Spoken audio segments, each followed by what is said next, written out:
Do you work here? అవును. Where is the washroom? Straight గా వెళ్ళి లెఫ్ట్ తీసుకోండి. Okay, can you please look after my kid for 2 minutes? బాబు, ఈ ఆంటీతో పాటు ఒక 5 minutes ఉండు, వచ్చేస్తాను. నేను రెస్ట్ రూమ్కి వెళ్ళొచ్చేస్తాను.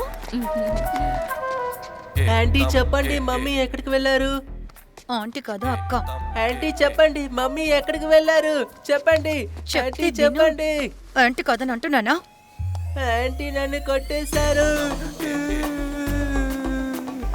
ఏమైంది బాబు, ఎందుకు ఏడుస్తున్నావు?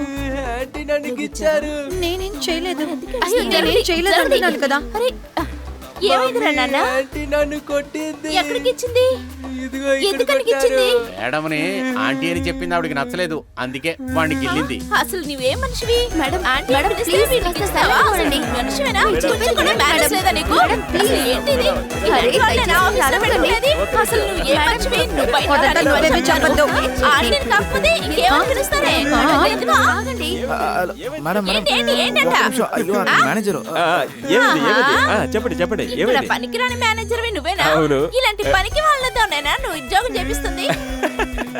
ముందు ఈ ఆఫీస్ లో కస్టమర్లతో ఎలా బిహేవ్ చేయాలో నేర్పించండి. ఊరికే ఇలా ఏసీ రూమ్ లో కూర్చోటం వల్ల ఏ ప్రయోజనం లేదు. నేనేం చేయలేదని చెప్తున్నాను కదా. అయితే నా కొడుకుని ఎందుకు మీరు ఒక కొట్టావు? నిమిషం తప్పుకోండి. చూసారా తను ఏం అసలు చేసిందో? ఏంటి సమస్య? సమస్య ఏంటా? ముందు వాళ్ళ ఆవిడని అడగండి. చెప్తాను, ఒకసారి కూర్చొని మాట్లాడుకుందాం. ఇటు రండి మేడం, నీ ప్లీజ్ సంగతి ప్లీజ్ కూర్చొని చెప్తాను. మాట్లాడుకుందాం. ఇటు రండి.